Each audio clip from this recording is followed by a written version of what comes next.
Dàn pháo hơn 3 triệu thì sẽ như nào cho mọi người xem này. Đây cho mọi người xem, phía sau mình này chuẩn bị có dàn pháo hơn 3 triệu. Đấy, khách du lịch đốt nha. Ok chưa? Đây cho mọi người xem phía kia.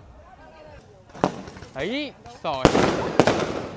Loại vip đấy mọi người ạ, đẹp chưa?